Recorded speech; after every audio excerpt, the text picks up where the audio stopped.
अंग्रेज नाटककार William Congreve ने 1697 में लिखे अपने एक नाटक द मॉर्निंग ब्राइड में लिखा था, heaven has no rage like love to hatred turn, nor hell a fury like a woman scorned. लबोलब आप ये कि एक तिरस्कृत औरत का गुस्सा जहन्नुम की सभी विभीषिकाओं से भी ज्यादा खतरनाक होता है।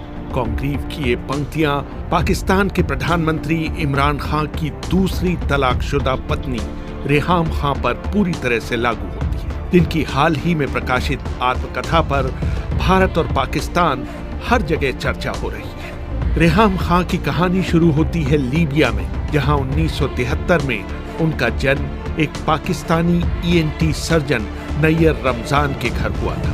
अपने पिता के बारे में रेहाम की सबसे मधुर याद ये है कि वो उनकी माँ को हमेशा डार्लिंग कहकर पुकारते थे। मैंने ब्रिटेन फोन कर रेहाम खां से संपर्क किया। हम तो वालिदैन को समझते नहीं कि वो कभी एक इंसान भी हो सकते हैं, रोमांटिक भी हो सकते हैं। हमारे लिए तो वो मम्मी डैडी ही होते हैं। बहुत पढ़ाकू और बहुत हार्ड वर्किंग ENT सर्जन थे। तो हम काफी साल से जिंदगी में समझ ही नहीं पाए कि ये कह क्या रहे हैं, पर वो ऐसे मैटर ऑफ फैक्टली कहते थे डार्लिंग के हमें। अच्छा, ये बात मैंने इसलिए लिखी क्योंकि पाकिस्तानी सोसाइटी में मैंने नोटिस किया है, शायद इंडिया में भी ऐसा हो कि औरों की बीवियों से तो लोग बड़े खिलखिला के बात करते हैं, लेकिन अपनी बीवी से इतनी अच्छी तरह से बात नहीं करते। तो वालिद साहब मेरे हालांकि बहुत सीरियस थे, लेकिन हमेशा उन्होंने बचपन से लेके आखिर तक हमने नोटिस किया कि वो डार्लिंग कहते थे। सिर्फ 19 साल की उम्र में उनसे 16 साल बड़े उनकी बुआ के बेटे एजाज रहमान ने उनके सामने शादी का प्रस्ताव रखा, जिसे उनके माता पिता ने स्वीकार कर लिया। लेकिन पहले दिन से ही ये शादी चली नहीं और रेहाम को अक्सर घरेलू हिंसा का शिकार होना पड़ा। रेहाम बताती हैं कि ऐसा नहीं था कि उनके पहले पति उन्हें एक आदर्श और निपुण पत्नी बनाना चाहते थे, बल्कि उनकी मंशा थी उन्हें हमेशा अपने काबू में रखना। सिर्फ घरेलू तशद्दुद ये नहीं होता कि कोई आपके ऊपर हाथ उठाए या आपको कोई चीज उठा के मारे। घरेलू तशद्दुद शुरू ही इस तरह होता है कंट्रोल सिचुएशन से। जो भी तशद्दुद करने वाला होता है वो परख लेता है कि मैं कहाँ तक, किस हद तक जा सकता हूँ। और जो भी कम उम्र की लड़कियाँ होती हैं उन पे तशद्दुद ज्यादा होता है। पहले घंटे में ही समझ गई थी कि कुछ सही नहीं है, कुछ बहुत गलत हो गया है। यहाँ पे डोमेस्टिक वायलेंस सिचुएशन में कंट्रोल बढ़ता जाता है, फाइनेंशियल कंट्रोल बढ़ता है, मारपीट शुरू हो जाती है, गाली गलौज बहुत ज्यादा होता है। आपको ऐसे दिमाग में बनाया जाता है कि आप समझते हैं कि हाँ मेरी ही गलती है, और अगला बंदा आपको इनकॉम्पिटेंट या बेकार या बदसूरत इस किस्म की बातें करता है कि आपको अपनी सेल्फ एस्टीम है वो खत्म हो जाती है। 13 साल के कड़वे वैवाहिक जीवन और 3 बच्चे पैदा होने के बाद रेहाम ने अपने पहले पति से तलाक ले लिया। तलाक लेने के बाद उनके शुरुआती दिन आर्थिक तौर पर मुश्किल थे, लेकिन उन्हें मानसिक शांति थी। उन्होंने पहले लीगल टीवी में नौकरी शुरू की और फिर BBC टेलीविजन।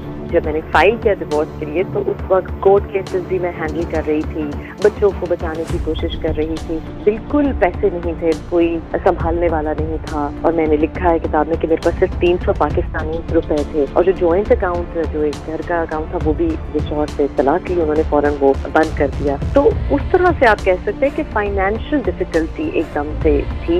लेकिन मेरे लिए मुश्किल ये था स्टेप लेना कि मैं ये कैसे करूंगी, लोग क्या कहेंगे। जब ले लिया स्टेप तो उसके बाद जिंदगी बहुत आसान हो गई। और हाँ, मुशक्कत करनी पड़ी, मेहनत करनी पड़ी, लेकिन घर का माहौल बहुत ही इंतहाई खुशगवार, और बच्चे भी एकदम से खिली खिली उनकी मुस्कुराहटें, आवाज उनकी सुनने को आई घर में। फिर अचानक उन्होंने ब्रिटेन में BBC की नौकरी छोड़ दी और वो पाकिस्तान चली आई। यहाँ वो एक हाई प्रोफाइल TV एंकर बन गई। इस बीच उन्हें इमरान खान से 2 बार इंटरव्यू लेने का मौका मिला। अस्सलाम वालेकुम। वालेकुम सलाम। बहुत देर की मेहरबा आते आते आपने तकरीबन 1.5 साल के बाद हमें इंटरव्यू दिया है। अब सवाल ये पैदा होता है कि क्या आपके पूछने में मेरे ख्याल में आपने सही तरह पूछा नहीं होगा। अच्छा, चले ठीक है, शायद हमारी कोताही हो, हमसे कोई गलत हो गई हो। लेकिन अगर इतनी ही रफ्तार रही तब्दीली आने की, क्या हम ये तवक्को कर सकते हैं कि ये तब्दीली जो प्रॉमिस की गई है वो भी यूं ही खरामा आएगी? यार, तब्दीली तो आ चुकी है पाकिस्तान। तब्दीली इस तरह आ चुकी है कि पाकिस्तान की अवाम ने 2013 के इलेक्शन के बाद सड़कों पर निकलाई, कभी भी नहीं हुआ। 8 बजे सुबह लाइनें लगी हुई शहरों के अंदर। मैं सारी जिंदगी में पाकिस्तान के साथ बड़ा हूँ, इलेक्शन के दिन शहरों में छुट्टी होती, कोई नजर नहीं, सारे यहाँ इस्लामाबाद तो सारा नथिया के लिए चला जाता था। तो तब्दीली तो जो यूथ की इन्वॉल्वमेंट, जो बूढ़े, जो ओवरसीज पाकिस्तानी जिस तरह आए हैं, ये कभी पाकिस्तान में ऐसे सीन्स नहीं हुए। इसके कुछ दिनों बाद इमरान ने रेहाम को संदेश भेजा कि वो उनसे मिलना चाहते हैं। कुछ दिन टालने के बाद रेहाम उनसे मिलने उनके घर गईं, जहां इमरान ने उनसे शादी करने का प्रस्ताव रख दिया। अगेंस्ट माई बेटर जजमेंट आई से कि मैं चली गई। उस मुलाकात में मैं बड़ा एक डिफरेंट उनका चेहरा देखने को मिला और मैं बड़ी हैरान हुई, क्योंकि उनका जो पब्लिक पर्सोना रहा है, हम बचपन से देखते आए, वो बहुत एक एरोगेंट और सख्त मिजाज और ऑलमोस्ट रूड कहे। तो वो उस दिन जब उनसे मुलाकात हुई तो वो बहुत ज्यादा एडवाइस लेने के मूड में, और उन्होंने बड़ी फॉर्मली और बड़ी अनरोमांटिक और ऑफिशियल तरीके से उन्होंने बातों बातों में इस तरह कहा कि वैसे बात है, मैं मकसद मेरा ये है कि मैंने शादी करनी है और मैं बड़े अरसे से एक खातून की तलाश में हूँ जो कि साफ सुथरी हो और जिसकी वैल्यूज बहुत स्ट्रांग हो, और वो मैंने तुम्हें क्वालिटी देखी है क्योंकि तुम बहुत खुद मुख्तार हो और तुम बहुत ज्यादा खुददार हो, लगता है कि तुम बहुत सही चॉइस होगी।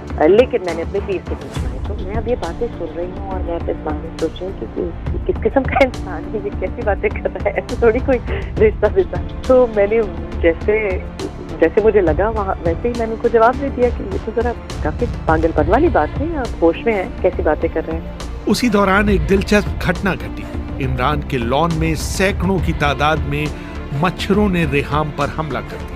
अचानक इमरान झुके और उन्होंने अपने हाथों से रेहाम की पिंडलियों को ढक लिया, मानो वो उन्हें मच्छर काटने से बचा रहे हैं।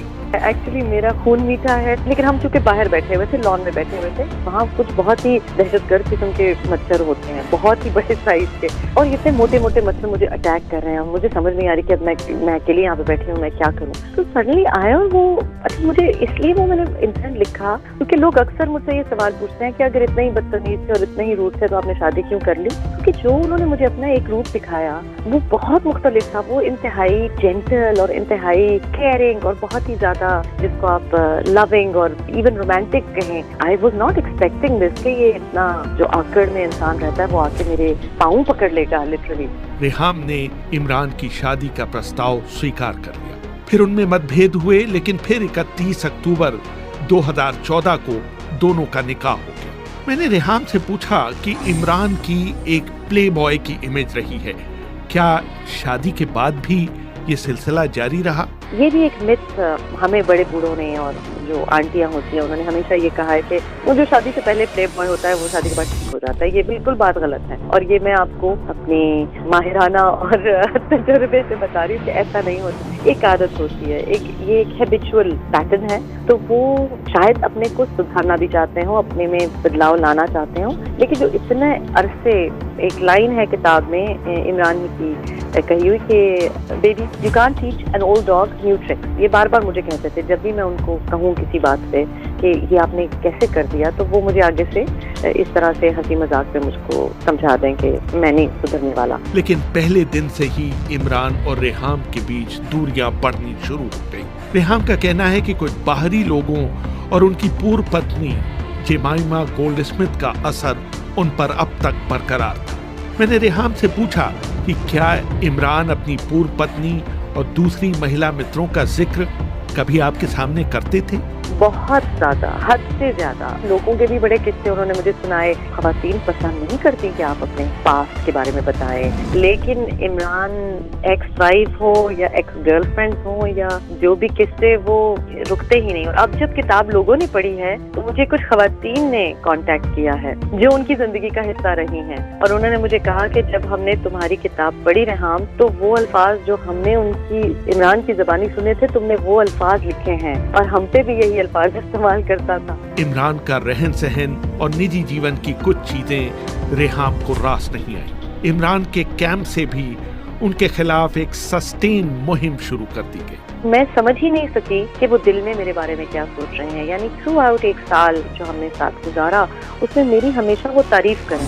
यानी अगर मैं कहीं तकरीर दे के आई हूँ या कहीं इंटरव्यू दे के आई हूँ, तो उन्होंने मुझको बहुत ज़्यादा लैविश प्रेज, इतना कि इंसान एम्बैरस हो जाए कि तुमने क्या जबरदस्त तुमने जवाब दिया उसको, और क्या तुमने उसको, जब मैंने अल्ताफ हुसैन के बारे में बात की तो कराची से उन्होंने मुझे फोन किया कि तुमने तो आग लगा दी है, जबरदस्त, well done, I am proud of you. लेकिन मेरे पीठ पीछे ऑफ कोर्स कि क्या एक साजिश क्रिएट की जा रही थी और इमरान उसका हिस्सा था। लेकिन जो पार्टी पे हावी होने की बात है वो एक मन घड़त बात, इसलिए क्योंकि एक तो मैं ब्रिटिश नेशनल हूँ, तो हम नेशनैलिटी के साथ आप पाकिस्तानी पॉलिटिक्स में तो हिस्सा ले नहीं सकते। दूसरा, मुझे शादी से पहले भी और शादी के बाद भी पार्टी जिस तरीके से अपने को रन करती है उसपे शदीद एतराजात थे। ये जो लोग लेके आए इमरान, तो उसके बारे में मैं बहुत अच्छे से तनकीद कर रही थी कि ये किस किस्म के ये लोग लेके आए हैं, इनकी तो ना इनमें कोई वफादारी है, ना इनकी कोई पॉलिटिकल बैकग्राउंड है या अच्छा बैकग्राउंड है, ये कॉम्पिटेंट नहीं है। तो शादी से पहले तो मुझे ये कहते थे कि तुम जब मुझे ये आके बताओगी तो जाहिर है कि मेरी इन्फो में इजाफा होगा, और शादी के बाद मुझे चुप करा दें, डांट दें, तो पार्टी पे हावी होने का तो सवाल ही नहीं पैदा होता था, क्योंकि इमरान पॉलिटिक्स के बारे में बात करना पसंद ही नहीं करते। वो मुझे बिल्कुल कुछ महीनों के बाद, 1-2 महीनों के बाद तो उन्होंने मुझे बिल्कुल कह दिया कि अगर मुझे कुछ कहना है, तुमने किसी की कोई रिपोर्ट देनी है कि इस कॉलेज में ये हुआ या ये सियासी तकर्री हुई, तो मुझे लिख के दे दो। इसलिए क्योंकि मैं शाम का वक्त मेरा है म्यूजिक सुनने का, एंजॉय करने का, मुझे बड़ी अजीब ये बात लगती थी। रेहाम की ये किताब उस समय आई जब इमरान पाकिस्तान की नेशनल असेंबली का चुनाव लड़ रहे थे। कुछ हलकों में ये भी कहा गया कि इस किताब के जरिए रेहाम ने इमरान को राजनीतिक रूप से नुकसान पहुंचाने की कोशिश की है। लेकिन अगर उनका ये मकसद रहा भी हो तो वो सफल नहीं, और इमरान ने पाकिस्तान के प्रधानमंत्री के रूप में शपथ ली। मैंने उनसे पूछा कि आपको इस बात का अफसोस नहीं कि अगर आपने इमरान से तलाक नहीं लिया होता तो आज आप पाकिस्तान की फर्स्ट लेडी होती? मेरे लिए मुमकिन नहीं था कि मैं ऐसे शख्स से कॉम्प्रोमाइज कर सकूं। अगर मेरे साथ कोई जाती कैपेसिटी में बदतमीजी करता तो शायद मैं बर्दाश्त कर लेती, लेकिन जो मुल्क के मुस्तकबिल के साथ खेल रहा है, जो मेरे लोगों के साथ खेल रहा है, यानी पश्तूनों के हकूक पामाल किए जा रहे हैं अपने मकासद के लिए, खैबर पख्तूनख्वा के मुस्तकबिल के साथ इन्होंने खेल खेला है पिछले 5 सालों में, वो मैं कॉम्प्रोमाइज नहीं कर पाती और ना मैं कर सकी। तो वो इख्तलाफात जो थे वो कभी भी रिजॉल्व ना होते।